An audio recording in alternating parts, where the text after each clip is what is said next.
Hello everyone. आज की इस वीडियो में हम देखने वाले हैं digital marketing skill oriented practical 1, जो कि सबसे आसान प्रैक्टिकल है कॉमर्स स्टूडेंट के लिए।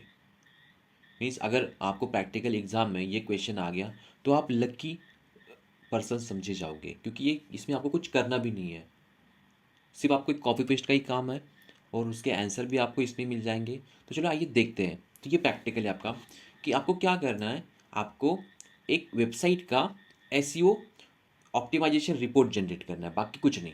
और उसके थ्रू आपको ये सारे क्वेश्चन के आंसर आपको करने हैं।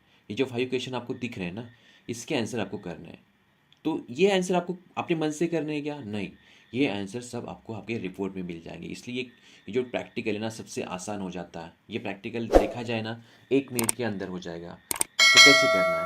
तो सबसे पहले आपको क्या करना है कि आपको एक एसईओ ऑप्टिमाइजेशन टूल या वेबसाइट ओपन करनी है। जैसे एसईओ ऑप्टिमर नाम की वेबसाइट होती है। तो चलो मैं सर्च करता हूँ एसईओ ऑप्टिमर, ऐसे गूगल पर सर्च कर देता हूँ, या आपने SEO.com भी सर्च किया या SEOoptimer.com भी सर्च किया तो टॉप में ये वेबसाइट आ जाएगी। ये देखो www.seoptimer.com, ये वेबसाइट आपको खोलनी है, ओपन करनी है। ठीक है, तो आपके सामने ये लेआउट ओपन हो जाएगा। ये एक ऑडिट टूल है या एसईओ रिपोर्टिंग टूल भी आप इसे बोल सकते हो। ये क्या करता है, ये अपने वेबसाइट का डॉक्टर समझ लो, कि ये चेकअप करके देगा कि क्या क्या इसमें खामियां है, क्या क्या इसमें आपको इम्प्रोवाइजेशन की ज़रूरत है। तो क्या करना है आपको? सिंपली कुछ नहीं, आपको एक वेबसाइट दी जाएगी आपके एग्जामिनर की तरफ से या आपके टीचर की तरफ से। उसका आपको रिपोर्ट जनरेट करना है। फॉर एग्जांपल हो सकता है कि आपकी कॉलेज की वेबसाइट आपको दी जाए या आपके HSC बोर्ड की वेबसाइट आपको दी जाए। फॉर एग्जांपल कंसिडर करो, एग्जामिनर ने एक वेबसाइट दे दिया www.motionrobotics.in। ये वेबसाइट मुझे क्या करने के लिए दी है?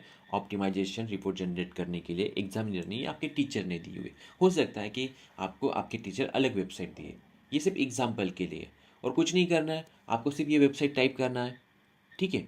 और टाइप करने के बाद सिर्फ ऑडिट पर क्लिक करना है। हो गया आपका प्रैक्टिकल, इतना ही था। इसके बाद ऑटोमेटिकली आपका रिपोर्ट जनरेट होना स्टार्ट हो जाएगा। ठीक है, तो आप यहाँ देख पाओगे कि रिपोर्ट ऑटोमेटिक जनरेट हो जाएगा। जस्ट आपको 30 सेकेंड 1 मिनट तक थोड़ा होल्ड करना होगा, क्योंकि ये थोड़ा टाइम लेता है। क्योंकि आप फ्री वर्जन यूज़ कर रहे हो, ट्रायल वर्जन यूज़ कर रहे हो, तो ये थोड़ा टाइम भी लेता है। आप इसका PDF भी जनरेट कर सकते हो, जो चाहे कर सकते हो।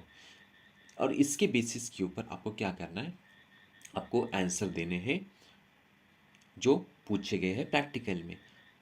आसान है, ठीक है। जस्ट ये लोड हो रहा है, जस्ट हम होल्ड करते थोड़ा देर हम होल्ड करते हैं।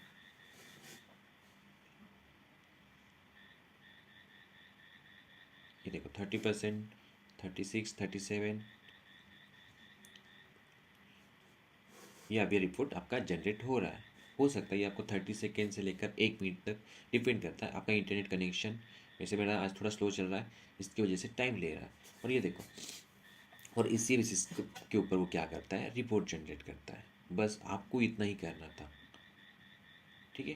तो अब ये पूरा आपको आप बोल सकते हो कि ये रिपोर्ट जनरेट हो गया। ये जो वेबसाइट है www.motionrobotics.in, इसका पूरा रिपोर्ट जनरेट हो गया, ठीक है। और आप उसको पूरा देख पाओगे। तो ये देखो नीचे पूरा, आपको और कुछ करना भी नहीं है, सिर्फ इसमें आंसर आपको सर्च करने हैं। जो आंसर पूछे गए ना, इसके हिसाब से आपको उसके आंसर करने हैं। सबसे आसान वाला प्रैक्टिकल है, आपको कुछ भी नहीं करना है, ठीक है। तो चलो फर्स्ट क्वेश्चन क्या है। फर्स्ट क्वेश्चन ये है, name of the website you are optimizing. जो टीचर ही आपको देते हैं ना, तो क्या है वेबसाइट का नाम? इसका अगर आप देखोगे नाम, तो www.motionrobotics.com, या जो आपकी वेबसाइट दी जाएगी तो क्या होगा, www.motionrobotics.in। अब ये कोई क्वेश्चन है क्या? ये सबसे आसान था, ये जो क्वेश्चन पूछा है उसी में आंसर है। तो ये आपने ऑप्टिमाइज कर दी, ठीक है।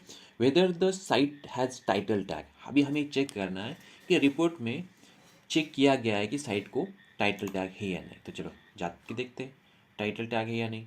अभी कहाँ मिलेगा हमें टाइटल टैग? हमें थोड़ा नीचे जाके ढूंढना पड़ेगा। ये देखो title tag, you have title tag means यहाँ देखो करेक्ट का साइन आया हुआ है। तो आपको क्या करना है, इसका आंसर क्या कर देना है यहाँ, यस, इसका आंसर क्या कर देना है, यस है। टाइटल टैग है तो मैंने आंसर क्या कर दिया, यस कर दिया। Whether the site has a header tag, if yes which tag are there. आपके वेबसाइट में हेडर टैग्स है क्या, है तो बताइए कौन से है। हेडर टैग आपको पता है H1 से लेकर H6 तक होता है, ये आपको चेक करना है। तो चलो देखते हैं हेडर टैग कहाँ मिलते हैं क्या हमें। ये देखो header tag H1 says your page is making a multiple level of header tag है, क्योंकि करेक्ट का साइन आया हुआ है ना, तो है। यस, कौन से यूज़ किए हुए हैं, H2 H3 H4 H5 H6 और H1 यूज़ नहीं किया हुआ है, मीन्स सबसे बड़ा वाला टैग आपने यूज़ नहीं किया हुआ है। तो आप लिख लो कि इसका आंसर क्या है कि यस, और कौन से है H2 H3 H4 H5। देखो सबसे आसान है, जिसके आंसर उसी पेज में होते हैं, आपको कुछ करना भी नहीं है। डन हो गया, इसका आंसर आ गया। और आपके वेबसाइट हो सकता है कि सारे टैग प्रेजेंट हो, या अगर एब्सेंट है तो वहाँ करेक्ट के साइन की जगह ऐसे क्रॉस आ जाएगा, जैसे नीचे है ना कीवर्ड कंसिस्टेंसी के लिए क्रॉस दिख रहा है यहाँ, ऐसे तो ऐसे क्रॉस आ जाएगा। तो यहाँ देखो करेक्ट का साइन आया हुआ है, और जो जो टैग यूज़ हो रहा है, कितने फ्रीक्वेंसी से यूज़ हो रहे हैं वो भी दिखा रहा है, लेकिन इतनी डिटेल्स में लिखने की ज़रूरत नहीं होती है, तो इतना ही लिखो, ठीक है। थर्ड क्वेश्चन भी हो गया ना, whether the image use as alt attribute. देखो ये एग्जाम में भी, ऑनलाइन एग्जाम में भी पूछा जाता है, और यहाँ भी पूछा गया है कि आपके वेबसाइट में जो इमेजेस है ना उसमें अल्ट एट्रीब्यूट यूज़ किया है या नहीं। तो चलो देखते हैं किया है नहीं। अब ये हमें कहाँ मिलेगा, नीचे का ही तो होगा। अगर नहीं भी मिल रहा है ना आपको, आप सर्च बॉक्स से या ढूंढ सकते हो कि कहाँ है वो। कभी कभी होता नहीं, इतना बड़ा रिपोर्ट है तो अल्ट एट्रीब्यूट में कहाँ देखूंगा। अभी देखो मुझे नीचे जाना पड़ रहा है, और मुझे अल्ट एट्रीब्यूट अभी तक नहीं मिला है। हो जाएगा, मिल जाएगा हमें नीचे। अगर नहीं भी मिला ना, तो कैसे ढूंढना है मैं आपको इसका शॉर्टकट मेथड बताता हूँ, ठीक है। JavaScript alt attribute social media नीचे, क्योंकि बहुत बड़ा रिपोर्ट होता है, 10-12 पेज का रिपोर्ट होता है, हो सकता है इसमें आपको ढूंढना डिफिकल्ट हो जाए, तो मुझे जनरली नहीं मिला। तो है नहीं, क्या है इस रिपोर्ट में, मैंने फास्ट क्या करो, कंट्रोल F प्रेस करो और टाइप करो ALT, और देखो मैंने ALT टाइप किया और देखो यहाँ आ गया, क्योंकि है रिपोर्ट में, क्योंकि लेकिन 10-12 पेज का रिपोर्ट है तो दिखाई नहीं दिया था मुझे। तो यहाँ देखो इमेज अल्ट एट्रीब्यूट, तो इसमें क्या बोला गया है कि नहीं, मैंने अल्ट एट्रीब्यूट का इस वेबसाइट में यूज़ नहीं किया हुआ है। जो करना होता है नहीं किया है, आपको करना चाहिए लेकिन किया नहीं। आपकी इमेज कितने 28 इमेज मिले हैं, उसमें अल्ट एट्रीब्यूट मिसिंग है, ठीक है। तो ये इसका आंसर हो गया। तो यहाँ लिख दो क्या आंसर है इसका, वेदर दे नो, लिख दो, बस इतना ही है, नहीं है अल्ट एट्रीब्यूट यूज़ किया हुआ है। Okay, what is the comment about usability, means ये वेबसाइट है कितनी यूजेबल है, इसकी यूजेबिलिटी रिपोर्ट क्या है ये हमें चेक करना। अभी ये रिपोर्ट कहाँ मिलेगा, ये अरे अभी ये ऊपर, एक काम करते यहाँ ही सर्च कर देते हैं यूज, ये देखो यूजेबिलिटी रिपोर्ट, इसका ग्रेडिंग कितना आया हुआ, एफ, ठीक है। और क्या इम्प्रोवाइजेशन दिया है उन्होंने कि your page has usability issue, और आपको इसको इम्प्रोवाइज़ करना चाहिए, ये क्या दिया हुआ है, सजेशन दिया हुआ है। तो आप पूरा ये एज इट इज़ कॉपी कर लो, तो चाहे तो डायरेक्टली कॉपी कर लो और आपके इसमें पेस्ट कर दिया तो भी चलेगा।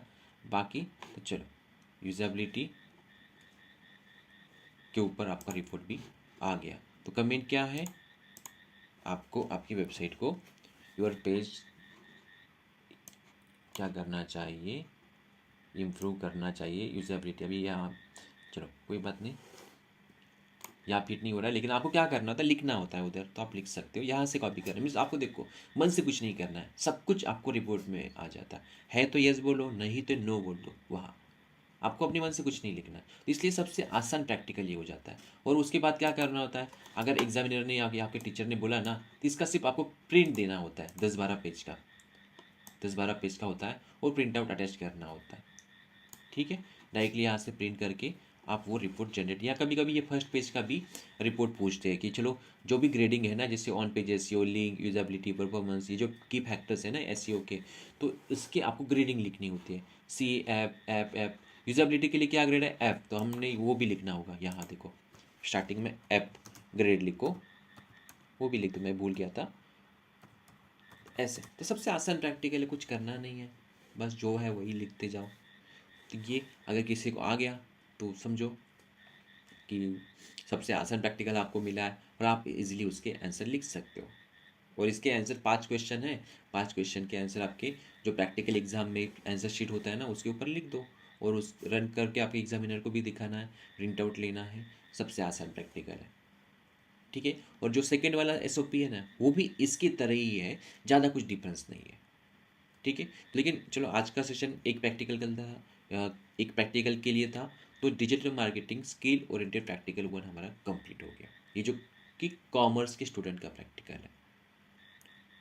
ओके, तो चलो आज के सेशन में इतना ही था। अगर आपको कुछ डाउट है, क्वेरीज है, तो कमेंट बॉक्स में मुझे मैसेज कर देना ताकि मैं नेक्स्ट वीडियो में उसे सॉल्व करूँ। ओके, तो चलो मिलते हैं नेक्स्ट सेशन में जो रहेगा हमारा skill oriented practical number 2 of digital marketing. तो चलो बाय एवरीवन।